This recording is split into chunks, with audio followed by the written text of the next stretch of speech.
ఈ సమాజాన్ని చూస్తున్నప్పుడు వారి మధ్యలో జరుగుతున్నటువంటి ఈ అల్లర్లు గాని, ఈ ఆధ్యాత్మికతమైనటువంటి పేరుతో జరుగుతున్నటువంటి ఈ దురాగతమైనటువంటి సంఘటనలు గాని క్రైస్తవేతరులు చూస్తున్నప్పుడు వాళ్ళు చేసుకుంటున్నటువంటి దానికి మనం చేసుకుంటున్న దానికి ఏమాత్రం వ్యత్యాసం లేదు. మేము పండగలు చేస్తున్నాం, మీరు పండగలు చేస్తున్నారు. మేము ఎలా ప్రవర్తిస్తున్నామో మీరు అలా ప్రవర్తిస్తున్నారు. మా ప్లేస్లు ఇవైనాయి, మా ప్లేస్లు అవైనాయి అనుకునే వ్యత్యాసం లేకుండా మాట్లాడే పరిస్థితికి దిగజార్చేస్తున్నటువంటి స్థితి కనబడుతుంది ఈ రోజు క్రైస్తవ సమాజంలో. ఆలోచించాం. ఇలాంటి పరిస్థితులు జరుగుతున్నప్పుడు ఈ సంఘ క్షేమాభివృద్ధి గురించి పరలోకమందున్నటువంటి దేవుడు తన దైవ సంకల్పాన్ని తన కుమారుడైన క్రీస్తు గుండెల నిండగా నింపి ఈ భూమి మీదకు పంపిస్తే ఆ త్యాగాన్ని సిలువ యాగం ద్వారా ప్రపంచానికి తెలియజేసి ఆయన పరలోకానికి వెళ్ళిపోతున్నటువంటి చివరి క్షణాల్లో ఒక అదృశ్యమైన వ్యక్తి భుజాల మీద కాడిని పెట్టి వెళ్ళిపోయాడు. ఇప్పుడు అదృశ్యమైనటువంటి వ్యక్తి భుజాల మీద ఈ కాడిని పెట్టి వెళ్ళిపోయినప్పుడు సంఘంలో జరుగుతున్నటువంటి ప్రతి క్రియను కూడా ఆయనే చక్కగా చూసుకుంటూ ఉంటుంటాడు. ఇప్పుడు అలాంటి పరిస్థితులు సంఘంలో కానీ, క్రైస్తవ సమాజంలో కానీ, విశ్వాసుల వ్యక్తిగత జీవితంలో కానీ కనబడలేనప్పుడు నిజానికి సంఘానికి క్షేమాభివృద్ధి కలిగజేయవలసినటువంటి అదృశ్యమైన వ్యక్తి సంఘంలోను, వ్యక్తుల్లోనూ, బోధకుల్లోనూ, విశ్వాసుల్లోనూ ఉండాలి కదా. ఏమయ్యాడు? ఈ అల్లర్ల వల్ల క్రైస్తవ సమాజం ఏదైతే ఉందో పాడైపోతుంది కదా. మరి అదృశ్యమైనటువంటి వ్యక్తి, క్రీస్తు మనకు అప్పగించినటువంటి వ్యక్తి ఏమయ్యాడు? జరుగుతున్నటువంటి అల్లర్లకి కారణం ఎవరు? జరుగుతున్నటువంటి అల్లర్లకి కారణం అంటే సమాజంలో కాదు, క్రైస్తవ సమాజంలోనే ఇవి జరుగుతున్నాయి. వస్తున్నటువంటి ఇక్కడికి వచ్చినటువంటి మీరందరూ బాధ్యత కలిగినటువంటి వ్యక్తులే. గమనించుకోండి, మాకు కాదు అన్నట్టుగా కాదు. ఇది జరుగుతున్నటువంటి పరిస్థితుల విషయమై మనం గాని ఒకవేళ గుర్తించగలిగితే వాటిని బట్టి క్రైస్తవ విశ్వాసులుగా ఈ ఆధ్యాత్మిక యాత్రలో మనం ఎలా పోరాడాలో మనకు అర్థమవుతుంది. మన వ్యక్తిగత జీవితాన్ని సరి చేసుకోవాలనుకునే తపన మనకు కలిగే ముందు క్రైస్తవ సమాజాన్ని నిలబడి చూడాలి ఒకసారి. క్రైస్తవ సమాజాన్ని చూస్తున్నప్పుడు ఆ సమాజం దేవుని చెబుతున్న మాటల ప్రకారంగా ఉందా లేదా? ఒకవేళ అలా లేకపోతే కనీసం నా బ్రతుకు ద్వారా ఒక పాఠాన్ని క్రైస్తవ సమాజానికి నేర్పించాలి అనుకునే తపననే మనకు కలగాలి.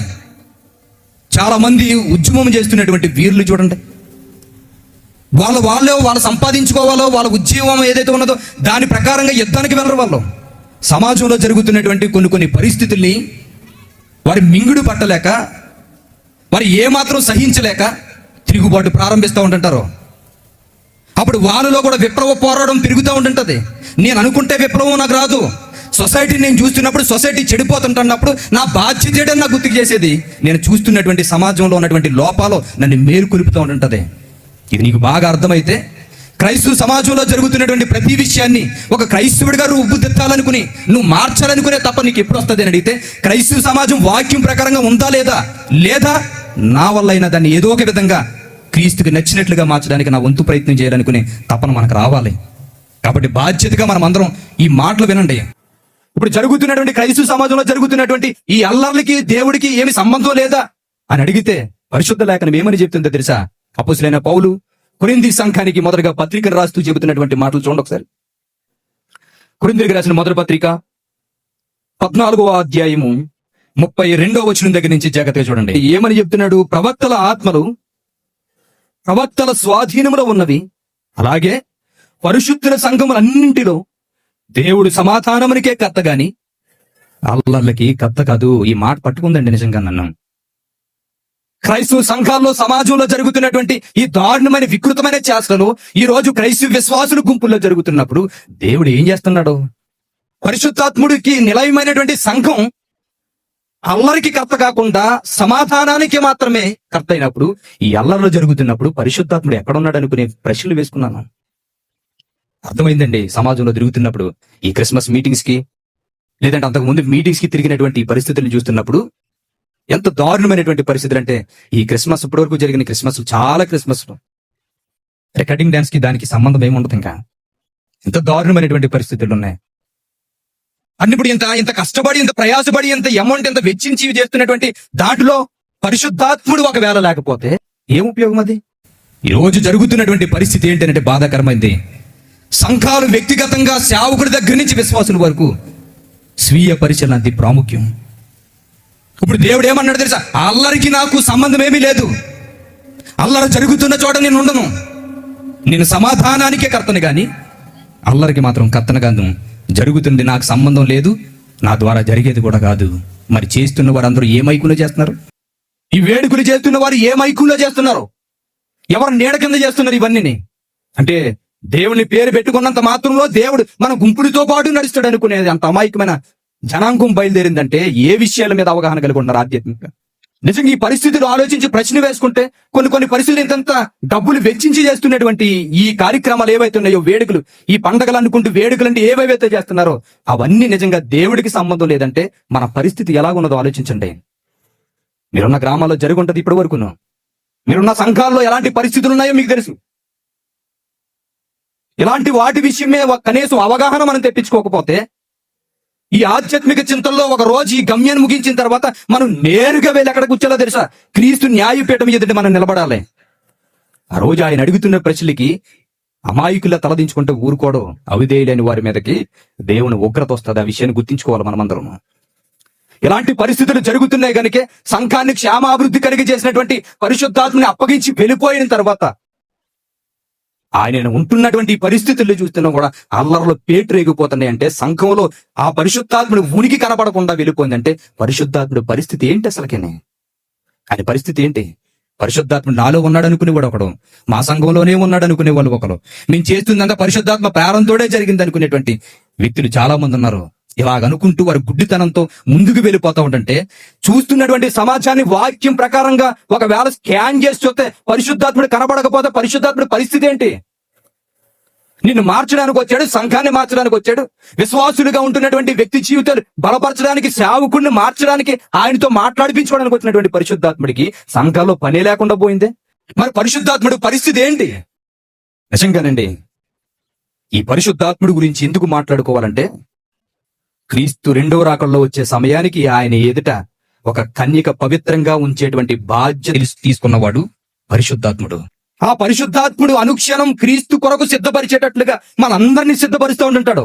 ఇప్పుడు ఆ పరిశుద్ధాత్ముడే సంఘంలో లేకపోతే ఆ పరిశుద్ధాత్ముడు పరిస్థితి ఏంటి అని ఆలోచిస్తే నిజంగానండి 2000 సంవత్సరాల వెనక్కి వెళ్ళిపోతే యెరూషలేము వీధుల్లో దేవుని చిత్తాన్ని ప్రకటించడానికి పరలోకమందున్నటువంటి దేవుని ప్రేమను గుండెలెండుగా నింపుకుని ఈ భూమి మీద శరీరధారిగా పుట్టినటువంటి క్రీస్తు 33.5 సంవత్సరాలు ఈ భూమి మీద బ్రతికి ఆయన చేస్తున్నటువంటి ఆ పనులకు గాని, మాట్లాడుతున్నటువంటి మాటలకు గాని భూమి మీద ఉండగుంచకూడదు అనుకుని, ఆయన చంపేయాలనుకుని ప్రయత్నించినటువంటి తన సొంత సహోదరులే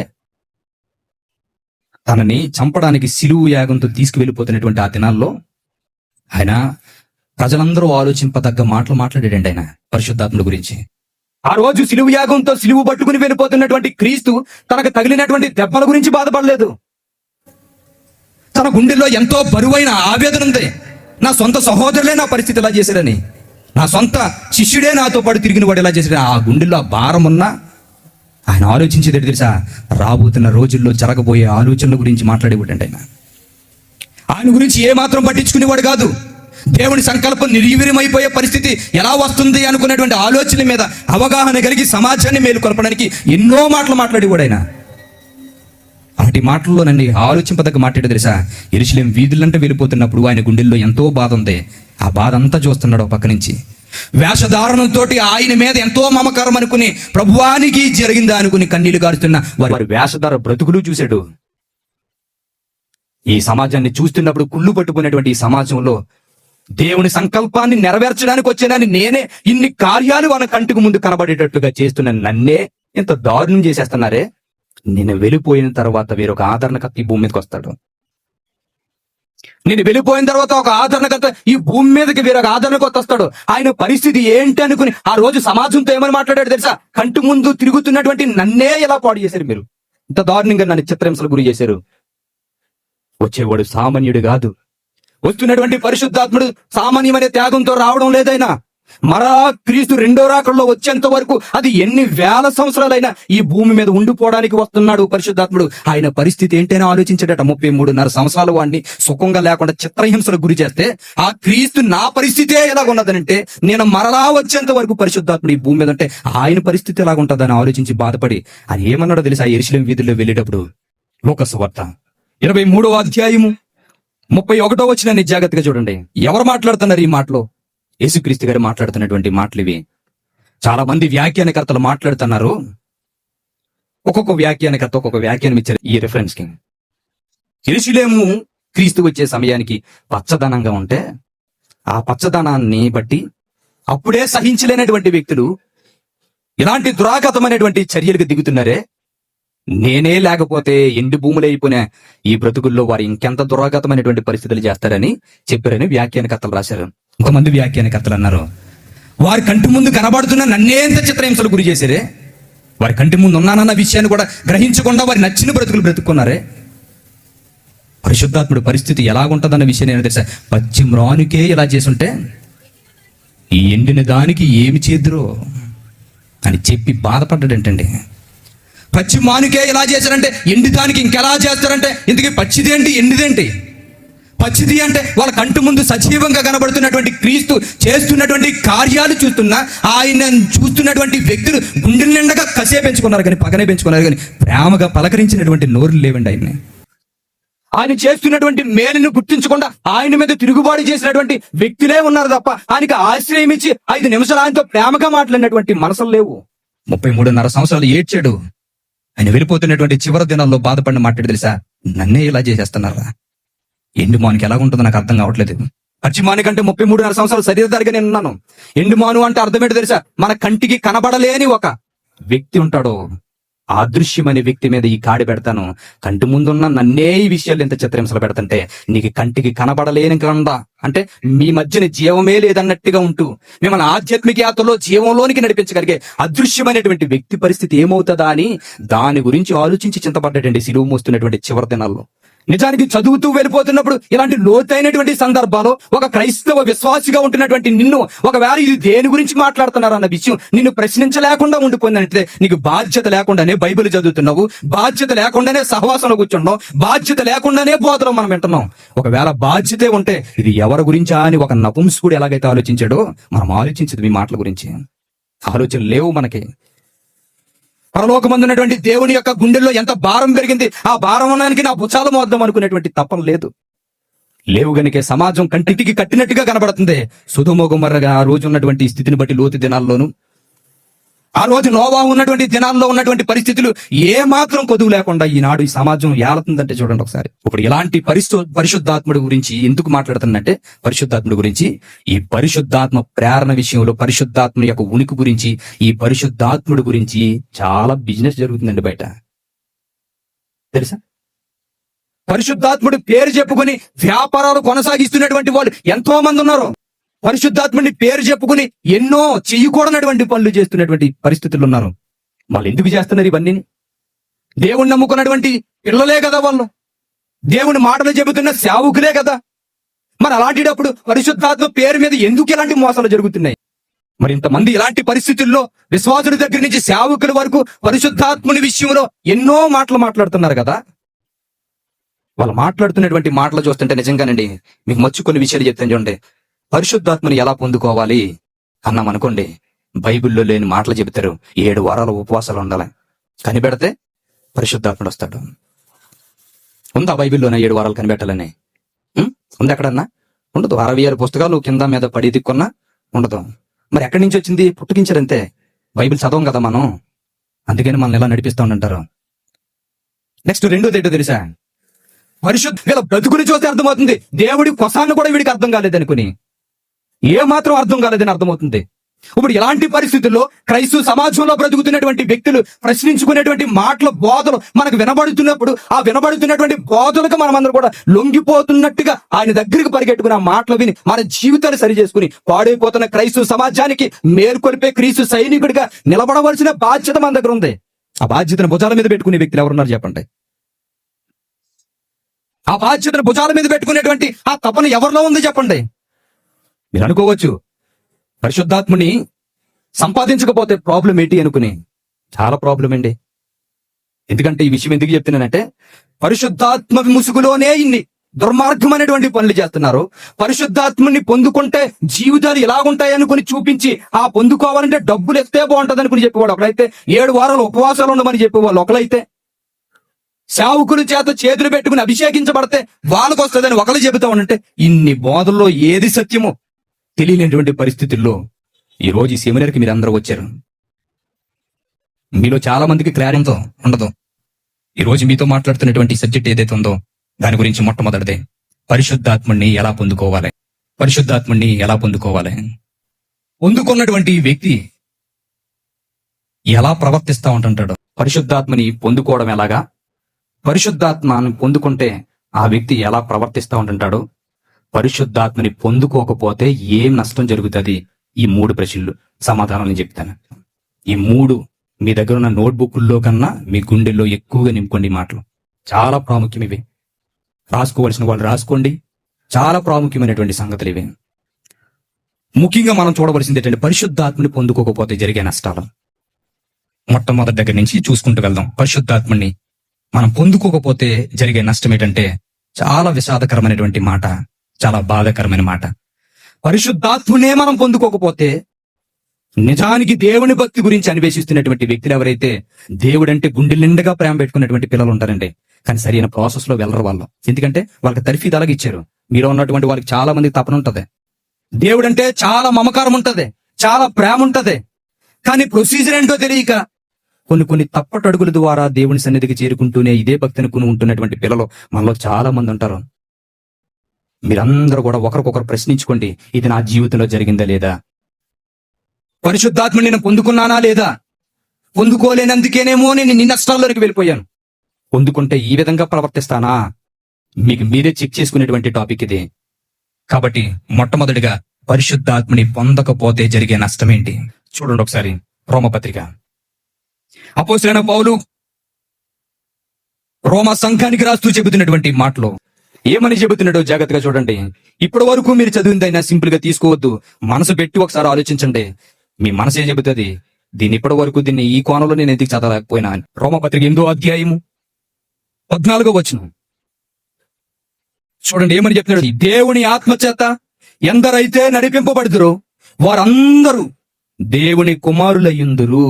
ఏంటంటే ఫస్ట్ ఎందరైతే దేవుని ఆత్మచేత నడిపింపబడతారు అంటే దేవుని పరిశుద్ధాత్మని పొందుకుంటే వారందరూ దేవుడికి ఏమవుతారంటే తెలుసా? దేవుని కుమారులు అవుతారు. మీరు ప్రశ్న వేసుకోండి, పరిశుద్ధాత్మనే పొందకపోతే మనం ఏమవ్వలేము తెలుసా? దేవుడికి ఏమవ్వలేము, దేవునికి కుమారులు అవలేము. అంటే పరిశుద్ధాత్మని పొందకపోతే దేవుని కుమారులం కాదు మనం. ఎంత దారుణమైన మాట అండి. ఇప్పటి వరకు మనం ఏమని చెప్పుకున్నాం? నేను దేవుని కుమారుడిని చెప్పుకున్నాం, దేవుని కుమార్తెని చెప్పుకున్నాం, దేవుని కుమారుడిగా కుమార్తెగా సంఘంలోనే మనం చలమని అయిపోతున్నాం. ఒకవేళ పరిశుద్ధాత్మనే పొందుకున్నామా లేదన్న విషయం చివరిలో తెలుస్తుంది. ఈ మాట గుండెల్లో పెట్టుకోండి. నువ్వు దేవుని కుమారుడువో కాదో, దేవుని కుమార్తెవో కాదన్నది చివరికి వెళ్ళిన తర్వాత గానీ అది ఫెయిల్యూర్ అయితే గుండెలు అవిసిపోతాయి మనకి. ఇప్పుడు చెబుతున్నాడు, ఎంతమంది అయితే దేవుని ఆత్మచేత నింపబడతారో, దేవుని ఆత్మచేత నింపబడతారో వారందరూ దేవుని కుమారులు అవుతారు. ఒకవేళ పరిశుద్ధాత్ముడే మనలో లేకపోతే దేవునికి కుమారులు మనం కాదు. కానీ విశ్వాసులుగా చలామణి అయిపోతున్నాం. సంఘంలో మనం అందరం ఉంటున్నాం. చాలా మంది సేవకుల పరిస్థితి కూడా అలాగే ఉంది. ఇప్పుడు అలాంటి పరిస్థితులను బట్టి మాట్లాడతాను. ఇంకా దాని కిందకి చదవండి. ఏలయనగా మరలా భయపడుటకు మీరు దాస్యపు ఆత్మను పొందలేదు గాని దత్తపుత్ర ఆత్మను పొందితిరి. ఆత్మ కలిగిన వారమై మనము అబ్బా తండ్రి అని మొరపెట్టుచున్నాము. మనము దేవుని పిల్లలమని ఆత్మ తానే ఆత్మతో కూడా సాక్ష్యమిచ్చుచున్నాడు. చూసారా? నువ్వు మోకరించిన తర్వాత నానా అని నూరారా పిలవగలిగేటువంటి మాట నీ గుండెల్లో నుంచి వస్తుందనుకో. పరిశుద్ధాత్మని పొందినట్టు పరిశుద్ధాత్మని పొందలేదు అంటే నువ్వు నూరారా నానా అని పిలలేవు దేవుణ్ణి. గుర్తుపెట్టుకోండి. పరిశుద్ధాత్మని పొందుకోకపోతే ఏంటి నష్టమని అడిగితే నువ్వు మోకరించినప్పుడు ఫలపరిచమైనటువంటి ఒక గుండె బరువుతో దేవుడితో నువ్వు మాట్లాడలేవు, నానా అని పిలవలేవు. ఎందుకంటే నీకు అర్హత సరిపోదని చెబుతుంది. నీకు అర్హత లేదని నీ మనస్సాక్షి సాక్ష్యం ఇస్తుంటది. నువ్వు దేవుని ఎదురు మోకాళ్ళు వేసిన ఫలభరితం లేని ఒక బరువైన గుండెతో తండ్రి అని నువ్వు పిల్లలేవు. పైగా తేలిక మాటలు మాట్లాడుతుంటావు. నేను నీ కుమారుణ్ణి అన్నట్టుగా నువ్వు మాట్లాడలేవు. అందుకనే చూడండి, చాలా మంది దేవుడి దగ్గర కూర్చుని మోకరించాలి అంటే వాళ్ళు వెళ్ళలేరు. ఎందుకో తెలుసా? నీ హృదయంలో పరిశుద్ధాత్ముడే ఒకవేళ ఉంటే నిన్ను ఆయన నాన్న నీకు అవుతాడు అనుకుని నీ దగ్గరికి తీసుకెళ్తే ఆ బంధం గుర్తిరిగిన వాడివి నువ్వు దేవుడికి దూరంగా ఉండవు. రోజుకి మన నాన్నతో మాట్లాడుకోవాలని ఇష్టం ఉంటుంది మనకి. మా నాన్నతో ఒక క్షణం మాట్లాడకపోయిన అనుకుని ఒక 5 నిమిషాలు మాట్లాడి వచ్చేస్తాను అనుకున్న తపన నీలో ఉంటది. అయినా నీలో ఆ క్షణంలో లేదంటే పరీక్షించుకో ఒకసారి నీకు నువ్వే. ఏంటి నష్టం అని అడిగితే ఆయన కుమారుడిగా ఉండలేము పరిశుద్ధాత్ముడు లేకపోతే. పరిశుద్ధాత్ముడు లేకపోతే నూరారా నాన్నని కూడా ఆయన్ని మనం పిలవలేమంట. ఇంకా పరిశుద్ధాత్ముడే నేను పొందుకోకపోతే ఏం జరుగుతుంది నష్టము అని అడిగితే, పరిశుద్ధాత్మని నేను పొందుకోకపోతే నాకు ఏం నష్టం జరుగుతుంది అంటే, భక్తుడు మాట్లాడుతూ చెబుతున్నటువంటి మాట చూడండి. పేతురు గారు రాసిన 2వ పత్రికలు అంటాడు, ఏమని చెబుతున్నాడో జాగ్రత్తగా చూడండి. పేతురు గారు రాసిన 2వ పత్రిక 1వ అధ్యాయము, ఎవరైతే దేవుని కుమారులుగా పరిశుద్ధాత్మని పొందకపోతే ఉండలేరు, పరిశుద్ధాత్మని పొందలేక ఎవరైతే తండ్రిని పిలవలేని స్థాయిలో వారు వెళ్ళిపోతారో, అలాంటి వారు మరలా పరీక్షించుకోవాల్సిన విషయం, పరిశుద్ధాత్మ లేకపోతే జరిగే నష్టం ఏంటనుకుని నేను ఇంకా లోతులకు వెళ్ళి ఆలోచించగలిగితే, పేతురు గారు రాసిన 2వ పత్రికలో ఆయన చెబుతున్నటువంటి మాట 1వ అధ్యాయం 20వ వచనం, ఒకడు తన ఊహను బట్టి చెప్పుట వలన లేఖనములో ఏ ప్రవచనము పుట్టదని మొదట గ్రహించవలెను. యాలయనగా ప్రవచనం ఎప్పుడును మనిషిని ఇచ్చన బట్టి కలగలేదు గాని మనుష్యులు పరిశుద్ధాత్మ ప్రేరేపింపబడిన వారే దేవుని మూలముగా పలికిరి. బాప్తిసం తీసుకున్నారు మీలో ఎంతమంది తీసుకున్నారు బాప్తిసం? చేతులు ఎత్తండి ఒకసారి. ఎత్తండి, ధైర్యంగా ఎత్తండి, పర్లేదు, ఏమన్నా ఎత్తితే మళ్ళీ ఏ ప్రాబ్లం అనుకున్నారా? వెరీ గుడ్, దించండి. బాప్తిసం తీసుకున్నటువంటి మనము పరిశుద్ధాత్మ ప్రేరణ ఉండాలట. పరిశుద్ధాత్మ ప్రేరణ ఉందని నాకెలా తెలుస్తుంది? సమాజం దేని విషయంలో ఆకలని ఆధ్యాత్మిక కోణంలో దాహం గురించి, ఆకలి గురించి, గుండె చెదరిపోయినటువంటి పరిస్థితుల్లో ఎవరైతే బ్రతుకుతున్నారో వారందరినీ గుర్తించి ఆదరించాలనుకునే మనసు కలుగుతుంటది. నాలో ఉన్న పరిశుద్ధాత్ముడు బాధపడుతున్న ఆ తపనేటో గుర్తించాలని ఆలోచన నాకు ఉంటది. సమాజం పాడైపోతున్నటువంటి సమాజానికి నా క్రీస్తు మాటలు ఎంతవరకు నేను వారికి పంపించగలను అనుకుని ఆలోచిస్తారు. ఒకవేళ పంపించలేనటువంటి స్తోమత నా దగ్గర లేనప్పుడు నేనే స్వయంగా నడుము కట్టుకుని వెళ్ళిపోయి వీధుల్లో నిలబడి ఏసే రక్షకుడు అని చెప్తాం. కనీసం అది కూడా నాకు లేదు అని అడిగితే నేను చేస్తున్నటువంటి ఉద్యోగాల్లో కనీసం ఒక ఎంప్లాయీగానే నేను చెబుతాను. ఏమంటారో తెలుసా? ప్రేరణ అంటారు. పరిశుద్ధాత్మ ప్రేరణ. నువ్వు దేవుని కుమారుడు కదా, ఆయన నీకు తండ్రి కదా. పరిశుద్ధాత్ముడు చెబుతుంటాడు, చెప్పు 2 మాటలు, నేను చెప్తే నీకు అందిస్తాను. నేను ఒకవేళ ఇదే పరిస్థితుల్లోనే నీతో పాటు స్నేహంగా ఉంటున్నటువంటి ఉద్యోగంలో స్నేహంగా ఉంటున్నటువంటి వ్యక్తులు, లేదా చదువుకుంటున్నటువంటి నీతో పాటు ఉన్నటువంటి ఒక స్నేహితుడు, లేదంటే బయట ఉన్నటువంటి నీ పొరుగువాడు ఎవరైనా ఇంత ప్రేమగా ఉంటున్నారు కదా, అంత ప్రేమగా ఉన్నవాడి విషయంలో చిన్న దెబ్బ తగిలితే బాధపడుతున్నావు కదా, మరి నరకంలో కాలిపోతుంటే నీకు ఏమైనా బాధ అనిపించదా? వెళ్ళి కొన్ని మాటలు చెప్పి వాళ్ళకి అని ప్రేరేపిస్తా ఉంటుంటది. ఇప్పుడు మీరు ఆలోచించుకోండి, నువ్వు వాక్యం చెప్పాలన్న ప్రేరణ నీకు రావట్లేదా? చెప్పించాలనుకునే ఆలోచన నీకు రావట్లేదా? చేసేవాడికి సాయం చేయాలనుకునే తప్ప నీకు రావట్లేదా? ప్రేరణ కోల్పోతారట ముందు. పరిశుద్ధాత్మని పొందుకోకపోతే నష్టం. పరిశుద్ధాత్ముడు ప్రేరేపించడు. పరిశుద్ధాత్ముడు ప్రేరేపించినందుకే పరిశుద్ధ గ్రంథం మనకు వచ్చింది. పరిశుద్ధాత్మ ప్రేరేపించాడు గనుకే ప్రపంచం పాడైపోతున్న సమాజానికి దుఃసూచిగా చనిపోతే మరొక బ్రతుకుందని తెలియజేశారు. ఆ రాబోతున్నటువంటి మెస్సేజ్ గురించి ముందుగానే ప్రపంచానికి ఛాయినట్టు వాళ్ళు చూపించి వారి బ్రతుకుల్లో క్రీస్తుని చూపించారు వాళ్ళు. రోజు నీతోటి నాతోటి మనందరితోటి మాట్లాడతాడు. ప్రేరణ చాలా ప్రాముఖ్యం. ఆ ప్రేరణ క్రైస్తవుడు గాని ఒకవేళ కోల్పోతే అది జీవితం చాలా దుర్భరమైన పరిస్థితి దిగజారిపోతుంది. ఆ నష్టం ఎప్పుడు జరుగుతుందో తెలుసా? నువ్వు పరిశుద్ధాత్మను పొందుకోకపోతే నీలో ప్రేరణ ఉండదు. ఎదుటి ఆత్మల మీద నీకు కనీసం భారం కూడా నీకు కలగదు. వస్తావు, వింటావు, పడుకుంటావు, తర్వాత చూసుకుందామని అనుకుంటావు. ఈ నిర్లక్ష్యం మీలో ఎవరికైనా ఉంటే గుర్తుపెట్టుకోండి. ఆత్మని పొందేరో లేదో చెక్ చేసుకోండి. ఆత్మ ఉన్నవాడు చాలా చక్కగా వాక్యం వింటాడు, విన్నదాన్ని గుండెల్లో భద్రంగా చేసుకుంటాడు, విన్నదాన్ని బయటికి వెళ్ళగానే అనుకుంటుంటాడు. మనుషులు ఎంతమంది మాట్లాడుతున్నారు ఆలోచనగా ఉంటాడు. రే నీ మైండ్ ఎక్కడ ఉన్నదని అడిగితే చెప్పండి రా అంటాడు. వీడు ఆలోచన ఏంటి తెలుసా? ఈ వాక్యం ప్రకారంగా ఎలా బ్రతకాలి, ఎలా బ్రతికించాలి, ప్రణాళిక రూపుదిద్దుకుంటాడు. వాడు మనుషులతో సాధారణంగా తిరిగిసినట్టుగా తిరగడు. వాడు ఆలోచన విధానం, వాడి ప్రవర్తన అంతా మారిపోతుందండి.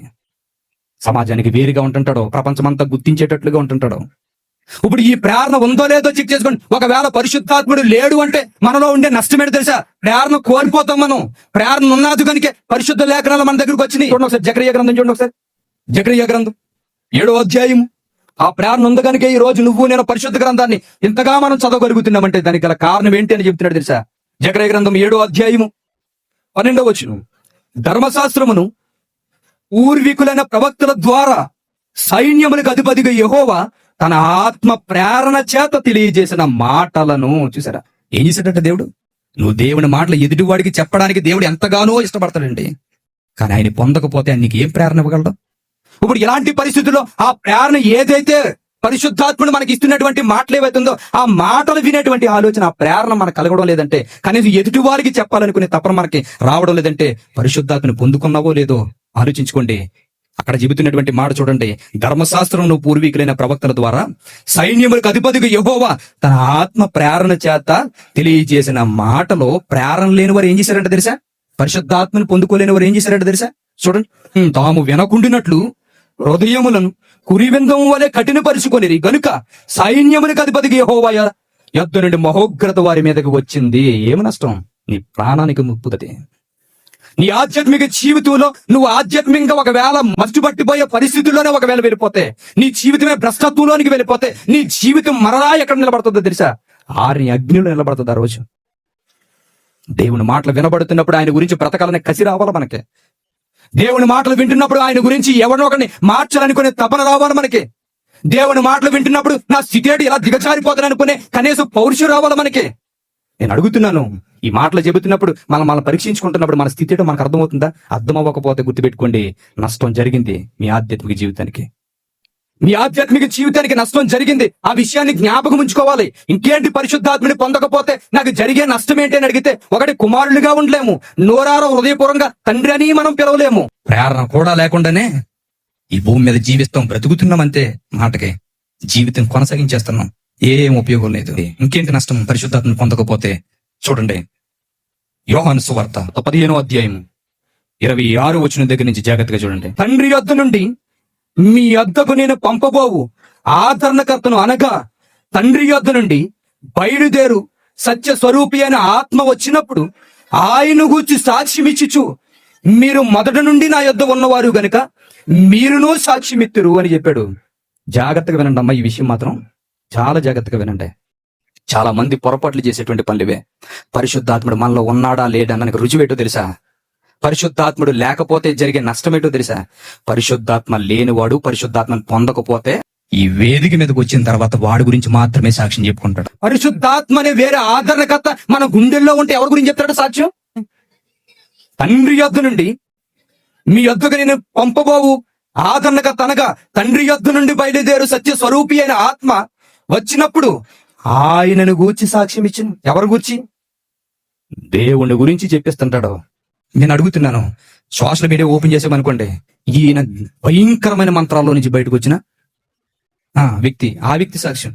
క్షుద్ర పూజలు, దెయ్యాలతో మాట్లాడేటువంటి ఒక మాంత్రికుడు మారాడు, ఆయన సాక్ష్యం. నేను అడుగుతున్నాను, మీకు అందరికి ఒక విషయం చెప్తున్నాను. ఎంత దారుణమైనటువంటి భయంకరమైన క్షుద్ర పూజలు కలిగిన వ్యక్తి కదా ఈ వ్యక్తి. ఇప్పుడు ఇలాగ మారినటువంటి ఇంత భయంకరంగా బ్రతికేటువంటి ఈ వ్యక్తి గురించి మార్చినటువంటి ఆ క్రీస్తు గురించి మాటలు పక్కన పెట్టి ఈయన గురించి సాక్ష్యం చెబుతున్నాడు కదా. ఇప్పుడు నేను అడుగుతున్నాను, ఎంత భయంకరంగా బ్రతుకుతున్నటువంటి ఈ వ్యక్తిని మార్చిందేంటి? వాక్యమేనా? ఇప్పుడు నేను అడుగుతున్నాను, ఎంత భయంకరంగా ఉన్న వ్యక్తి గొప్ప, అంతలాంటి భయంకరమైన వాడిని మార్చిన వాక్యం గొప్ప? మరి అలా గొప్పదైన దాని గురించి కదా చెప్పడం సాక్ష్యం. మరి దాన్ని తక్కువ చేసి నీ గురించి చెప్తున్నావేటి? నిన్ను ఇంత భయంకరంగా ఉన్న నిన్నే మార్చిందంటే అది ఇంకా గొప్పది. ఆ గొప్పదైన దాని గురించి మాట్లాడుకోవాలనుకునే తపన నీలో రావాలి. కానీ నీ గురించి మాత్రమే సమాజానికి నువ్వు చెప్తున్నావంటే ఆత్మనే పొందలేదు. ఆత్మే ఉంటే నీ గురించి నువ్వు చెప్పు, నువ్వు దేవుని గురించి మాత్రమే చెప్తావు. ఈ రోజు సమాజంలో, సంఘాల్లో జరుగుతున్నటువంటి సాక్ష్యాలు ఎవరి గురించి చెబుతున్నారో జాగ్రత్తగా వినండి. చావుకుడి దగ్గర నుంచి విశ్వాసుల వరకు ఎవరి గురించి సాక్ష్యాలు అనుకుంటూ పేర్లు పెట్టుకుని చెబుతున్నారు, వినండి. ఆ సాక్ష్యాల్లో క్రీస్తు కనబడకపోతే ఆత్మను పొందినట్టు కాదది. ఆత్మ లేకపోతే ఏంటి నష్టం అని అడిగితే ఆయన గురించి సాక్ష్యం పక్కన పెడతావు, నీ గురించి మాత్రమే సమాజానికి చెప్పుకుంటావు సాక్ష్యం. ఆత్మ లేకపోతే జరిగే నష్టం అది. ఇంకా నాలుగు ఆత్మ లేకపోతే జరిగే నష్టం ఏంటి అని అడిగితే ప్రాముఖ్యమైనటువంటి సంగతి జాగ్రత్తగా చూడండి, అందరికి ఉపయోగపడేది. జాగ్రత్త గుర్తుపెట్టుకోండి. అపోస్తలుడైన పౌలు రోమ సంఘానికి పత్రికను రాస్తూ చెబుతున్నటువంటి మాట చూడండి. రోమ పత్రిక 8వ అధ్యాయం 26వ వచనం, అటువలే ఆత్మయు మన బలహీనతలను చూసి సహాయము చేయుచున్నాడు. ఎలాగనగా మన యుక్తముగా ఎలా ప్రార్థన చేయవలెనో మనకు తెలియదు గాని ఉచ్చరింప సఖ్యము కాని మూలుగులతో ఆత్మ తానే మన పక్షమున విజ్ఞాపన చేయుచున్నాడు. పరిశుద్ధాత్ముడు లేకపోతే జరిగే నష్టం ఏంటో తెలుసా? దేవునితో ఎలా ప్రార్థన చేసి మాట్లాడాలో నీకు తెలియదు. గుర్తుపెట్టుకోండి, దేవునితో ప్రార్థన ఎలా చేయాలో తెలియదు, ఏం మాట్లాడాలో తెలియదు, ఏమి అడగాలో తెలియదు. పరిశుద్ధాత్మని పొందుకుంటే ఆ పరిశుద్ధాత్ముడే నీ మూలుగులు ఎలాగున్నాయో, నీ భావం ఎలాగుందో, నీ భావ వ్యక్తీకరణ ఆయనే వివరించి చెప్తాడు. ప్రభువా వీడు తప్పు చేశాడు, వీడు తప్పు చేశాడు, కానీ ఆ తప్పు నీకు ఎలా ఎక్స్ప్రెస్ చేయాలో అర్థం కావట్లేదు. వీడి రోదన చాలా గుండెల్లో ఉంది కానీ చెప్పే విధానం తెలియలేకపోతుంది ప్రభువా వీడిది. అందుకనే వాడి పక్షాన్ని వీడి బాధ ఎంత ఉందో నేను చెబుతానని పరిశుద్ధాత్ముడు మన పక్షం నుంచి ఉచ్చరింప సఖ్యం కానీ మూలుగులు దేవునికి వినిపిస్తా ఉంటుంటాడట. ఎందుకంటే మనం చూడండి, చిన్న చిన్న మిస్టేక్ చేసామనుకోండి, దేవుడి దగ్గర మోకాలు వేసి ఏమని అడుగుతాం మనం? ప్రవచనం తప్పు చేసి క్షమించమని, అవునా కదా? అదే ఒకవేళ ఎవరినో చంపేశారు, ఏదో వ్యభిచారం చేశారు, ఈ విషయంలో మీ మనసు బాధ అనిపించింది, దేవుడి దగ్గర ఎలా అడుగుతారు? మీరు తప్పు చేసామంటారు, ఏడుస్తారా? అమ్మా చెప్పండి ఒకసారి, ఏడుస్తారు లేదా? కన్నీళ్ళు గారుస్తారా? బాధపడతారు లేదా? బాధపడతారు. ఇప్పుడు కన్నీళ్లు గార్చి బాధపడుతున్నటువంటి ఆ పాపం మీరు సింపుల్ గా ప్రభా తప్పు చేశానులే అని సింపుల్ గా తీసేస్తున్న పాపం చిన్నది పెద్దది తేడా ఏమైనా ఉందా లేదా? ఇదేటండి చిన్న అబద్ధం అండి, చిన్న బూతు, ఇదైతే వ్యభిచారం, మర్డర్, అది చిన్న చిన్న తప్పులు, ఇది పెద్ద తప్పు, చిన్న తప్పు పెద్ద తప్పు అని ఏనుందా? ఇంత క్యాప్తో విషం దాగినా, లీటర్ బాటిల్తో విషం దాగినా ఏమవుతారు? మరి చిన్నదే కదా ఇది కప్పు, అది లీటర్ కాబట్టి చచ్చిపోతారు. ఇది రెండట్లో ఉన్నది విషం. నువ్వు ఏ మోతాదులో దాగినా ప్రాణం పోవడం ఖచ్చితం. ఆ పాపం అనేది చిన్నదైనా పెద్దదైనా ఆ పాపం వల్ల వచ్చే జీతం ఏంటో తెలుసా? మరణం. ఇప్పుడు ఆ మరణం అనేది మనకు వస్తున్నప్పుడు ఆ మరణం అనేది మన దగ్గరికి రావడానికి గల కారణం పాపం అయితే ఆ పాపాన్ని సింపుల్ గా క్షమించి ప్రభువా అని అంటున్నావంటే ఎలాంటి పరిస్థితులు ఉన్నావు తెలుసా? నువ్వు నీ గుండెల ఆవేదనతో ఆ పాపం గురించి ఒప్పుకునేటప్పుడు సింపుల్ గా తెలుస్తున్నట్టే పరిశుద్ధాత్మ ప్రేరణ కలిగిన వాడు, పరిశుద్ధాత్మ మూలుగులతో చెప్పేవాడు, ఆడి వేదన ఎంతంతా ఉండదు. వాడు చేసిన తప్పుకి ఎలా ఉండదు తెలుసా? పరుపు తేలుతుందని దావీదు భక్తుడు మాట్లాడుతున్నాడు. తప్పులు చేసిన వారు బ్రతుకుల్లో ఉన్నటువంటి పరిస్థితులు చూసినప్పుడు పరిశుద్ధాత్మ యొక్క ఆ ప్రేరణతో వారి జీవితాల్లో దేవుని పక్షాన్ని మేము ఎంత తప్పు చేసామో ఆయన మా నుంచి దూరం అవ్వకూడదు అనుకుని కన్నీరు కారుస్తూ వాళ్ళు ఎన్నో రాత్రులు ఏడుస్తూ ప్రార్థన చేశారు. ఈ రోజు ప్రార్థన చేస్తున్నాం మనం. ప్రార్థన ఎలా చేయాలో మనకు తెలియదు. ఆలోచించుకోండి. ప్రార్థన ఎందుకు చేస్తామో మనకు తెలియదు. ప్రార్థనలో ఎలాంటి పనులు, ఎలాంటి మాటలు మాట్లాడాలో మనకు తెలియదు. అసలు అడగొచ్చు అడగకూడదో మనకు తెలియదు. ఏ విషయాన్ని పడితే ఆ విషయాన్ని మనం మాట్లాడుతుంటాం, ఎలా పడితే అలా మాట్లాడుతుంటాం, ఏది కావాలితే అది అడిగేస్తూ ఉంటుంటాం మనం దేవుణ్ణి. నిజానికి ప్రార్థన క్రమం మనకేం అర్థమవుతుందా? నువ్వు మోకరిస్తున్నామంటే అర్థమేంటి? నేను చాలాసార్లు ఒకసారి నేను పెద్ద మీటింగ్ పెట్టినప్పుడు, ఆ మీటింగ్ లో వెళ్ళినప్పుడు చెప్పాను ఈ ప్రార్థన గురించి. ప్రార్థన అంటే ఏంటో తెలుసా? శత్రువులు ఒక సైన్యం ఉన్నదనుకోండి, ప్రత్యర్థులు. ఈ పక్కన ఒక సైనికు ఉన్నదనుకోండి. ఇందులో 1,00,000 మంది ఉన్నారు, అవతల 30,000 మంది ఉన్నారు. అవతల రాజు 30,000 మంది సైన్యంతో ఈ 1,00,000 మందిని గెలవగలడా? గెలవలేడు. అప్పుడు ఏం చేస్తాడు అనుకున్నారు? ఆ రాజు యుద్ధాన్ని అక్కడే నిలిపి ఆ రాజు ఈ రాజు దగ్గర అక్కడ దూరంగా ఉండగానే కిరీటం ఏదైతే ఉందో ఆయన కిరీటాన్ని తీసి ఆయన ఎదురుగా మోకాలు వేస్తాడు. రాజా, నీ పాదాలకి దాసోహం అయిపోతుంది నా రాజ్యాన్ని సుభిక్షంగా వదిలే అని మాట్లాడతాడు. అంటే అర్థమేంటి తెలుసా? నువ్వు ఏమి చెబితే అది శిరస వహించడానికి నా దేశపు ప్రజలు రాజుగా నేనున్న సిద్ధమని మాట్లాడతారు. నువ్వు దేవుడి దగ్గర మోకాళ్ళు వేస్తున్నావు అంటే అర్థమేంటి తెలుసా? ఆ రాజు దగ్గర నువ్వు మోకాళ్ళు వేస్తున్నాడు. ప్రభువా, నా జీవితంలో నేను ఓడిపోయాను, ఇక నుంచి నా జీవితం నీకు దాసోహం చేస్తున్నాను, ఏమి చేయమంటావు ప్రభువా? నా జీవితంలో నువ్వు ఏది చెబితే అది శిరస వహించడానికి నేను సిద్ధంగా ఉన్నానని చెప్పడానికి సాదృశ్యం మోకాళ్ళు. ఆ మోకాలు వేసి నువ్వు చెబుతూ ఉంటుంటావు. అని మనం ఏం చేస్తాం? మోకరించి ఆయనకి ఆటలు వేస్తాం. ఎందుకు ఈ విషయం చెప్తుందంటే మనము దేవుని దగ్గర మోకాళ్ళు వేస్తున్నప్పుడు మనం ఎలాంటి పరిస్థితుల్లో ఉన్నామో ఆలోచించండి. మనం దేవుణ్ణి ఏం చేయమంటావు ప్రభు అని మోకాళ్ళు వేయడానుకున్నాం, కానీ దేవుణ్ణే మనం ప్రశ్నించేటట్లుగానే వెళ్తూ ఆయన్ని డిమాండ్ చేసినట్లుగానే మన ప్రార్థనలు ఉన్నామంటే ఈ రోజు ఆలోచించండి. ఆత్మ ప్రేరణ చేత ఒకవేళ ప్రార్థన చేసేవాడు దేవునితో ఎలా మాట్లాడాలో మాట్లాడతాడో, దేవుడి దగ్గర ఎలా మోకరించిన వాడు ఎలాగ ఆయన్ని చరణ వేడుకోవాలో తెలుస్తుంది. అన్ని విషయాల మీద కనీసం అవగాహన ఉంటది. మరి ఆ విషయంలో అవగాహన లేకుండా ఒకవేళ ఈ ఆధ్యాత్మిక యాత్రలో మనం కొనసాగిపోతున్నామంటే మనం పరిస్థితులు ఆత్మను పొందుకుని ఉన్నామో లేదో మీకు అర్థమైపోద్ది. ఒకవేళ ఆత్మను పొందుకోకపోతే జరిగే నష్టమే తెలుసా? నువ్వు దేవుడి దగ్గర ఇప్పుడు వరకు వేస్తున్న మోకాళ్ళ ప్రార్థన ఏదైతే ఉందో అది సరి అనే విధంలో దేవుడి దగ్గరికి వెళ్ళడం లేదు. ఏది చేసినా వెళ్ళిపోతుందండి అంటే అంత అమాయకంగా పరిశుద్ధ గ్రంథంలో ఉన్న మాటలు లేవు. చాలా ప్రతి దానికి ప్రాసెస్ ఉంది. ఎందుకంటే మా ఈదో కులా బంద్ చేస్తలేదండి అమ్మారావు గారు, దాన్ని బాగు చేయండి అని చెప్పేస్తారు. మీరు వెళ్ళి చెప్పేస్తా ఊరుకుంటాడా? ఏమని రాయాలి? ఎంఆర్ఓ గారు రాశాడు అయ్యా అని రాసి, మా వీధిలో కుళాయి బంద్ చేయడం లేదు కనుక మీ పంచాయతీ సిబ్బందిని తీసుకొచ్చి మాకున్న అవసరాలు తీర్చండి ప్రభువా, ఇట్లు మీ విధేయుడు అని రాస్తారు. ప్రెసిడెంట్కే నువ్వు ఎంత ప్రాసెస్ పెట్టుకున్నప్పుడు నీ దేవుడి దగ్గర ఎంత ప్రాసెస్ ఉంటుంది ఆలోచిస్తున్నామయ్యి. ఇప్పుడు ఇలాంటి పరిస్థితులు ఏమి నష్టం జరుగుతుంటే దేవుడితో మాట్లాడుకోవడం రాదు మనకి. పరిశుద్ధాత్మను పొందుకోకపోవడం వల్ల వచ్చే నష్టం అది. ఒకవేళ దేవుడి దగ్గర మాట్లాడటమే రాకపోతే నీ జీవితం అగమ్య గోచరం. ఇంకా ఏమని చెబుతున్నాడు ఇంకా చూడండి ఒకసారి, ఇంకొక మాట చూపిస్తాను చూడండి. కొరింథీయులకు రాసిన మొదటి పత్రిక 12వ అధ్యాయం 11వ వచనాన్ని జాగ్రత్తగా చూడండి. ఏమని చెబుతున్నాడు చూడండి. ఒకప్పుడు ప్రారంభ శతాబ్దంలో పరిశుద్ధాత్ముడు చేసేటువంటి పనులవి. ప్రారంభ శతాబ్దంలో పరిశుద్ధాత్ముడి యొక్క ఉనికి తను చేస్తున్నటువంటి పనుల విషయంలో ఆనాడు ప్రారంభ శతాబ్దపు సంఘం యొక్క పరిస్థితుల గురించి మాట్లాడుతూ ఏమని చెబుతున్నాడో చూడండి. అయినను వీటన్నిటినీ ఆత్మ ఒక్కడే తన చిత్తము చొప్పున ప్రతి వానికిని ప్రత్యేకముగా పంచి ఇచ్చుచు కార్యసిద్ధి కలిగజేస్తున్నాడు. ఒకప్పుడు కృపావరాలు సంఘానికి ఇచ్చి సంపూర్ణమైనటువంటి దేవుని వాక్యం లేనప్పుడు సంఘాన్ని కృపావరాలతో కాపాడుకుంటూ క్షేమాభివృద్ధి కలిగజేసేవాడట. మరి ఇప్పుడు ఏం చేస్తున్నాడు ఆయన? ఆ ప్రారంభ శతాబ్దంలో కృపావరాలతో సంఘాన్ని క్షేమాభివృద్ధిగా వారి పరిస్థితులను బట్టి వారి తలాంతులు ఇచ్చి సంఘాన్ని కాపాడేవాడు క్షేమాభివృద్ధిగా. ఇప్పుడు ఏం చేస్తున్నాడు ఆయన? ఇప్పుడు ఏమి ఇవ్వాలనుకున్నాడు సంఘ క్షేమాభివృద్ధి గురించి? అది నష్టపోతాం మనం. అదేంటో మనకు తెలియాలంటే అపొస్తలుల కార్యాలు 20వ అధ్యాయము 31వ వచనం దగ్గర నుంచి జాగ్రత్త చూడండి. కావున నేను 3 సంవత్సరములు రాత్రింబగళ్ళు కన్నీళ్లు విడిచిచు ప్రతి మనిషికి మానక బుద్ధి చెప్పితినని మీరు జ్ఞాపకము చేసుకుని మెలకుగా ఉండుడి. ఇప్పుడు దేవునికిని ఆయన కృపా వాక్యమునకును మిమ్మల్ని అప్పగించి ఉన్నాను. చూసారా, దేనికి అప్పగించాడట? ఒకప్పుడు సంఘం క్షేమాభివృద్ధిగా ఉండాలంటే కృపావరాలు అనుగ్రహించి ఆ రోజు ఆత్మ తనకి ఎవరెవరు ఆసక్తిని బట్టి అనుగ్రహించిందో దాన్ని బట్టి సంఘాన్ని క్షేమాభివృద్ధిగా చూసుకునేవాడు. మరి ఈ కాలంలో ఏం చేస్తాడు? సంపూర్ణమైన వాక్యమని కృపావాక్యం మనకు అప్పగించి, వాక్యమే నీకు దిక్కురా, మరొకటి నీ జీవితానికి ఇంకేది లేదు గమ్యం, ఆ వాక్యాన్ని పట్టుకుంటే ఆ వాక్యమే నీ ఆత్మని కాపాడి నిత్య జీవానికి తీసుకువెళ్లే మార్గమని ఆ వాక్యం నీకు పరిచయం చేస్తుంటే వాక్యాన్ని పక్కన పెట్టి శరీర సంబంధమైన కోరికలు వెంట వెళ్ళిపోతుంటారు. ఆ వాక్యాన్ని పక్కన పెట్టి వాక్యేతరమైనటువంటి కార్యకలాపాలు ఏవైతే జరుగుతుందో దానికి మాత్రమే పరుగులు పెడుతుంటాం. భూ సంబంధమైన వాటి విషయంలోనే పరుగులు పెడతాం తప్ప వాక్య సంబంధమైన పర సంబంధమైన వాటి మీద మమకారం పెంచుకుని వాటిని అన్వేషించి వాటిని పొందుకుందాం అనుకునే తపన మనకు ఉండదు. పై వాటిని వెతికే వాడు ఉండడు. ఈ భూమి మీద జీవితం సెటిల్ అయిపోవాలి. ఈ భూమి మీద ఏ బాధలు ఇబ్బంది లేకుండా బ్రతికేయాలి. ఈ భూమి మీద బ్రతికేసిన తర్వాత ఇదే శరీర సంబంధమైనటువంటి సుఖాలతోటే పరలోకంలో కూడా సుఖాలు అనిపించాలి. నీకు చెబుతున్నాడు, సంఘానికి మరలా క్షేమాభివృద్ధి నిలబడాలంటే నువ్వు ఏవేవో కార్యాలంట వెళ్ళడం కాదు, వాక్యం కృపా వాక్యానికి మనల్ని అప్పగించాడట. ఆ వాక్యం గుండెల్లో పదిలుపరుచుకున్నవాడు నిత్య జీవానికి వెళ్తాదనుకుని పరిశుద్ధాత్ముడు చెబుతున్నాడు. పరిశుద్ధాత్ముడు లేకపోతే ఏం జరుగుతుంది నష్టమని అడిగితే సంఘంలో కృపా వాక్య సంబంధమైన మాటలు ఉండవు.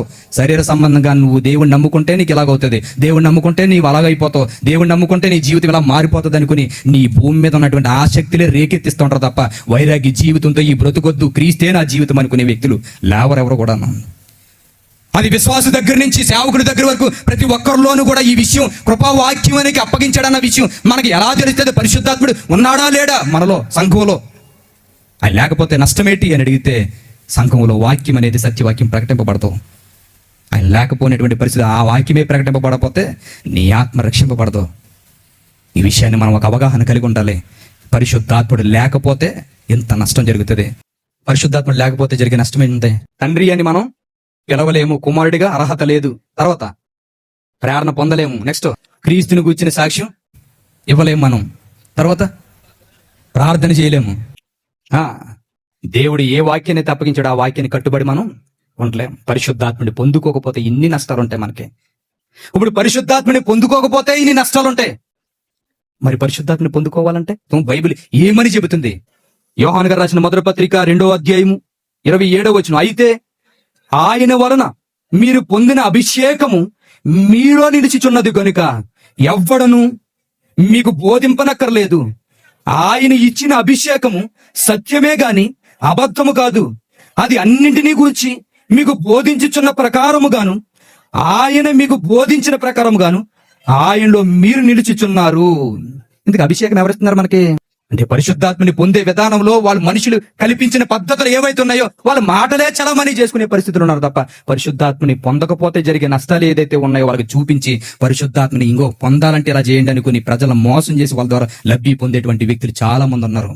మోసపోకూడదని చెబుతున్నాడు దేవుడు. అభిషేకం ఇచ్చేది దేవుడు, ఆత్మని పంపించింది, ఆత్మను మనలో నివసింపజేసేది దేవుని చిత్తము. ఆయన ప్రకారంగా జరుగుతుంది. అది ఎలా జరుగుతుంది అని అడిగితే 2000 సంవత్సరాల క్రితం ప్రారంభ శతాబ్దపు క్రైస్తవ్యంలో క్రీస్తు కూడా తిరిగిన 12 మంది శిష్యుల్లో ఒక వ్యక్తి నిలబడి బోధ చేస్తున్నప్పుడు గుండెల్లో పొడవబడిన వ్యక్తులు ఆ రోజు ఆ వ్యక్తితో మాట్లాడిన మాటల్లో చెబుతున్నటువంటి మాటలు వింటే పరిశుద్ధాత్మని ఎలా పొందుకోవాలో మనకు అర్థమవుతుంది. అపొస్తలుల కార్యాలు 2వ అధ్యాయం 36వ వచనం దగ్గర నుంచి జాగ్రత్తగా చూడండి. మీరు సిలువ వేసిన ఈ యేసునే దేవుడు ప్రభువుగాను క్రీస్తుగాను నియమించెను. ఇది ఇశ్రాయేలుల వంశమంతయు రూఢిగా తెలుసుకోవాలని నేను చెప్పాను. వారు ఈ మాట విని హృదయములో నొచ్చుకుని, సహోదరులారా మేము ఏమేమి చేతుమని పేతుర్ని కడమపోస్తుల్ని అడిగిరే. చూసారా, అక్కడ మాట్లాడుతున్నటువంటి మాట చూడండి. అక్కడ ఏమని చెబుతున్నాడు? మీరు సిలువ వేసిన ఈ యేసునే దేవుడు ప్రభువుగాను క్రీస్తుగాను నియమించను. అది ఇశ్రాయేలు వంశమంతా రూఢిగా తెలుసుకోవాలంటే ఆ రోజు వాళ్ళు నిర్ణయించుకున్నది ఏంటో తెలుసా? అయ్యా ఆయనే మా జీవితానికి దిక్కింక, ఆ మెస్సీయే మా జీవితానికి మూలరాయి అన్నట్టుగా అనుకున్న ఆ రోజు ఆయనే మా రక్షకుడు. మేము ఎప్పటి వరకు ఎదురు చూస్తున్నటువంటి మెస్సీ ఆయనే. ఆయన విషయంలో మేము పొరపాటుపడి ఈ పరిస్థితుల్లోనికి మేము వెళ్ళిపోయాన్ని ఇదిగో హత్య చేయడానికి కారకులయ్యా మేమందరం.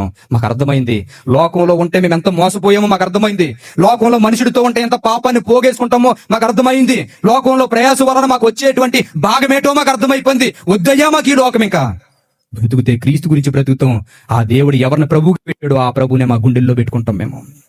ఏ దేవుడైతే ఆ దేవుడిని మెస్సీగా ఈ భూమి మీదకి పంపించాడో ఆ మెస్సీయే మా జీవిత మార్గం, మా జీవిత లక్ష్యమైన మా గుండెల్లో నింపుకుంటాం. ఆ క్రీస్తునే మేము ప్రభువుగా ప్రతిష్ఠించుకుంటాం మా గుండెల్లో అనుకుని కడమపోస్తులు అనేటువంటి వాళ్ళ దగ్గరికి వచ్చి మాట్లాడుతున్నారు. మేము ఏం చేయమంటారా పేతురు గారు, చెప్పండి. మాకు అర్థమైంది. ఇంకా పరిశుద్ధాత్ముడు లేకపోతే నష్టమేటో అర్థమైంది. క్రీస్తు మా జీవితంలో లేకపోతే నష్టమేటో అర్థమైంది. ఈ బ్రతుకులేటో మాకు అర్థమైపోయినాయి. వద్దు ఇంకా క్రీస్తు గురించి బ్రతుకుతాం మేము, ఏం చేయమంటామని అడిగితే ఆ రోజు మొట్టమొదటిగా చెప్పింది, మీ పాపాలు క్షమింపబడాలి. మీ పాపాలు క్షమింపబడటంతో పాటునే మారు మనసు కూడా రావాలి. ఏ మనసు? ఇప్పటి వరకు నీ గురించి, కుటుంబం గురించి, లోకం గురించి, నీ సంతోషాల గురించి, నీ శరీర సంబంధమైన సుఖాల గురించి బ్రతికావు. ఇక నుంచి ఆ బ్రతుకు కాదు. ఇంకా బ్రతుకుతే క్రీస్తే, చావైతే క్రీస్తే. బ్రతుకుతే ఆయన గురించి బ్రతుకుతాను. ఇక నా జీవితంలో చావస్తే ఆయన గురించి చావడమే తప్ప మరలా వెనకడుగేసింది లేసని గట్టిగా కసితో నిలబడినటువంటి ఆ పిల్లలతో మాట్లాడి చెబుతున్నాడు. ఇంక ఈ జీవితంలో ఇంక ఏమీ వద్దు. మారు మనసు అంటే ఇంక ఈ లోకము నాకు వద్దు. లోకములతో పాటు నేను చచ్చిపోయాను అంటే లోకంతో సంబంధం లేదు. నువ్వనేవాడు చచ్చిపోయావు, మరి ఎవరో బ్రతుకున్నాడు? ఎవరో బ్రతుకు? నీ అందు క్రీస్తే జీవించుచున్నాడు. బ్రతికేవాడువే నీ మీదట నీవు కాదు. ఇప్పుడు ఈ విషయంలో చెప్తాడు, పాప క్షమాపణ, మారు మనసు నిమిత్తం బాప్తిసం పొందాలి. అలా బాప్తిసం ఎవడైతే తీసుకుంటాడో, ఇన్ని కండిషన్స్ ఎవరైతే ఆలోచించి, ఎవరైతే వాడి పాపాలన్నీ పోగొట్టుకుని నాకు ఈ లోకంలో ఏది వద్దు, నేను క్రీస్తు గురించి మాత్రమే బ్రతుకుతాను, నా భవిష్యత్తు గురించి కూడా నేను ఆలోచించను, ఆయన లక్ష్యాన్ని తుదిముట్టించడమే నా లక్ష్యం అనుకుని ఎవడైతే నిలబడతాడో, అలా నిలబడ్డవాడు బాప్తిసం తీసుకుంటే అప్పుడు వస్తుందండి పరిశుద్ధాత్ముడు. అందుకనే దాని కింద ఉంటుంది, చదవంటది. పేతురు, మీరు మారు మనసు పొంది పాప క్షమాపణ నిమిత్తమును ప్రతి వాడు యేసుక్రీస్తు నామమున బాప్తిసం పొందుడి, అప్పుడు మీరు పరిశుద్ధాత్మను వరము పొందుతుంది. ఇది మీకనే అనుకుంటున్నారేమో. ఈ వాగ్దానం మీకును మీ పిల్లలకును దూరస్తులందరికీ, అనగా ప్రభువు అయిన మన దేవుడు తన యొద్దకు పిలిచిన వారు అందరికీ చెందినని వారితో చెప్పెను. పరిశుద్ధాత్మని పొందుకోవాలి అంటే అర్థం ఏంటి తెలుసా? లోకంతో నాకు సంబంధం లేదు, బ్రతికే ఈ జీవితం క్రీస్తే అని నువ్వు నిలబడిన రోజు నీ పాపాలు కడుక్కుని పరిశుద్ధంగా మార్చుకుని పరలోకం పోవాలనుకునే ఆ యాత్రలో అడుగు పెట్టాలనుకునే ఆ తపన కలిగిన ఆ జీవితం ప్రారంభంలో నువ్వు తీసుకుంటావే బాప్తిసం, అది ఆ బాప్తిసం తీసుకుంటే అప్పుడు పరిశుద్ధాత్ముడు నీలోనికి వస్తాడు. ఆ పరిశుద్ధాత్ముడు ఉంటే ఇదిగో ఇవన్నీ ఇప్పటి వరకు ఏ నష్టంతో కోల్పోయావో అవన్నీ నువ్వు పొందుకుంటావు. నేను అడుగుతున్నాను, మీ అందరికీ చెబుతున్నాను, ఇప్పటి వరకు ఈ పరిస్థితుల్లో నువ్వు బాప్తిసం తీసుకున్నావో లేదో నీకే తెలుస్తుంది. చాలా మంది మభ్య పెడుతున్నప్పుడు తీసుకుంటారు, పెళ్లికి తీసుకుంటారు, రోగాలతో ఉన్నప్పుడు తీసుకుంటారు, ఏవేవో అవసరాల నిమిత్తం తీసుకుంటారు. నేను చెప్పినటువంటి ఈ వాక్యం చెప్పిన ప్రాసెస్ లో కానీ మీ బాప్తిసం లేకపోతే మీరు పరిశుద్ధాత్మని పొందుకున్నట్టు కాదు. మరి ఏం చేయాలి అని అడిగితే వాక్యం చెబుతుంది, మరలా నీకు అవకాశం ఇస్తున్నాడు. ఒకవేళ అలా తీసుకుంటే నీ బాప్తిసమే కాదు. ఆత్మను పొందకపోతే ఆయన కుమారులు కాలేము. ఆత్మను పొందకపోతే ఆయన తండ్రి అని మనం పిలలేము. ప్రేరణ ఉండదు, ప్రార్థన చేయలేము, భారం ఉండదు. ఏ విషయంలో కూడా ఆయనతో పాటు సహవాసంలో మనం ముందుకు వెళ్ళలేము. కానీ ఆత్మను పొందుకున్నవాడు ఎలా ఉంటాడు అని అడిగితే చివరగా మీరు చెక్ చేసుకోండి. గలతీ పత్రిక 5వ అధ్యాయం 22వ వచనాన్ని చూడండి. పరిశుద్ధాత్మని పొందుకున్నవాడు ఫలభరితమైన జీవితం ఎలాగుంటది అని అడిగితే ఇక్కడ చెబుతున్న 5వ అధ్యాయము 22వ వచనం. అయితే ఆత్మఫలం ఏమనగా ప్రేమ ఉంటుంది, వాడిలో సంతోషం ఉంటది, సమాధానం ఉంటది, శాంతి ఉంటది, దయాలత్వం ఉంటది, మంచితనం ఉంటది, విశ్వాసం ఉంటది, సాత్వికం ఉంటది, ఆశా నిగ్రహం ఉంటది. ఇవన్నీ ఫలాలు పరిశుద్ధాత్మని పొందిన వాడి జీవితంలో ఉంటాయి. ఒకవేళ నాలో లేవండి ఏమాత్రం మర్చిపోడానంటావా, నువ్వు పరిశుద్ధాత్మని పొందుకోలేదని రుజువది దానికి.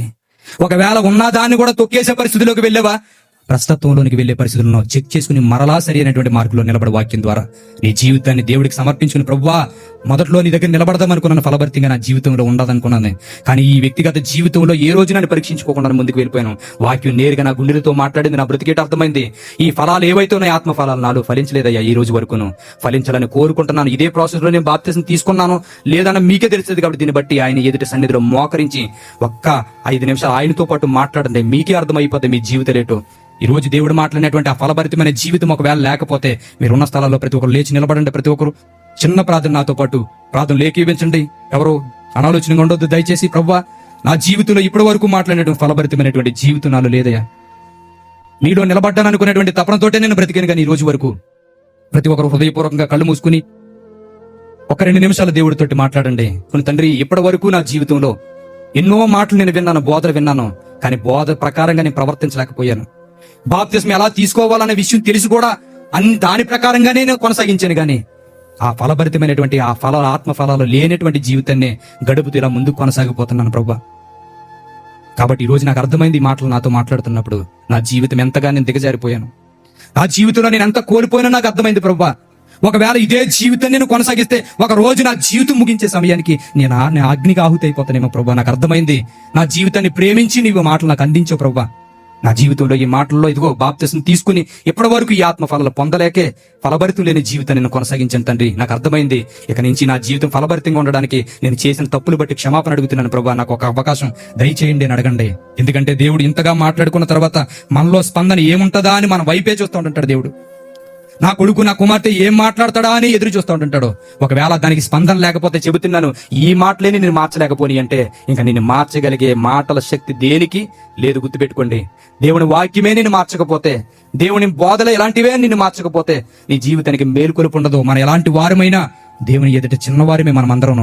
మన హృదయాన్ని కుమ్మరించి ఆయన ఎదుట మనం చెప్పడానికే ఈ స్థలానికి వచ్చాం గనుక హృదయపూర్వకంగా ప్రతి ఒక్కరు కూడా తండ్రి, నేను ఇప్పటి వరకు ఈ చేసినటువంటి దోషాల నిమిత్తం బాధపడుతున్నాను, నా పాప జీవితాన్ని క్షమించి మరలా ఫలభరితమైన జీవితాన్ని కొనసాగించిన నిర్ణయం తీసుకున్నాను ప్రభువా.